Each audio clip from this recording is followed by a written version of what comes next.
Hello, Gemini, my sign. Welcome.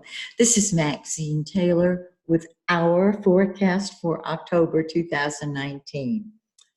Here we go, guys.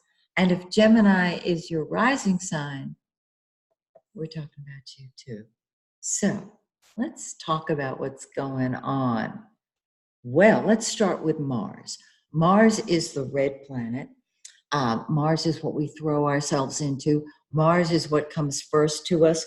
And it's been in our solar fourth house. And it's there now. But it will move into our fifth house. Yes, on, on the fourth. The fourth house deals with home and family and uh, emotional security and real estate and all things that provide emotional fulfillment to us. Now, with Mars in the fourth house, Mars is what we fight with and fight for. So you might go toe to toe with a family member, or have been going toe to toe with a family member, or maybe with a builder or somebody over your home. Don't worry, on the fourth, it hops into your fifth house of fun and games. It is time to get out there and have fun. Now, the fifth house is also the house of children. They're going to want to be number one to you, your own, I'm talking about. So be prepared if you have little ones to spend a good bit of time giving them what they want, because they're saying, me first. And if you don't have children at home, put that lampshade on your head and party. Have a blast. Now, the sun, the center of our solar system, is in your fifth house. And wherever the sun is, that is the center of your life. So until the 23rd, the sun is in your fifth house. Mars will be in your fifth house. It is time to enjoy yourself. Anything creative, anything artistic, anything dramatic, anything that is fun. That's what you want to focus on. Sports, movies, romance. Enjoy. It's your turn to play. Now, Mars is there saying, yeah, play. And you're throwing yourself into it feet first. Now, Mercury, the blue planet, is what we think about and talk about. And so you've been thinking about having fun. Mercury is not a doing planet, it's a thinking and communicating planet. So you've been talking to people and enjoying endeavors that you feel are enjoyable, are fun for you. And Venus. Venus is love. It's in the fifth house of romance. It's been there. Now, on the 8th, it moves into your sixth house of work. And you'll be able to throw that love that you've been feeling into your job. It improves your health, it improves your work. And when Mercury precedes that, in fact, Mercury precedes both Venus and the sun and enters that sixth house first. You're thinking about your job. You're communicating more what you're looking for at work. You're thinking about working out.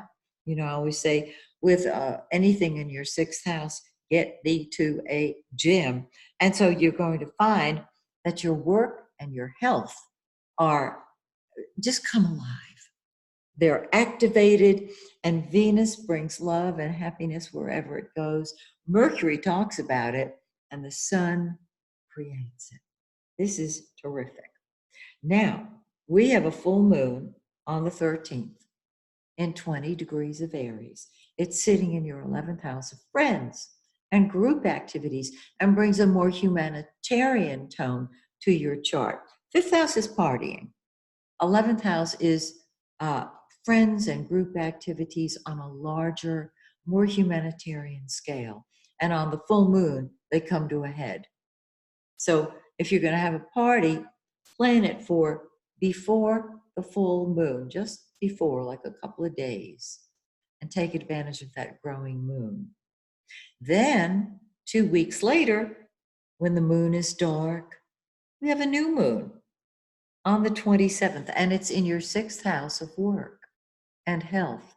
and service. And so while you've been partying, you're also working, and you can start new projects during that time if you choose to. However, speaking of new projects, Mercury is going to go retrograde, stationary retrograde, the very last day of the month. And it will stay retrograde until November 1st. When Mercury's retrograde, everything gets confused. It is in the shadow of the retrograde.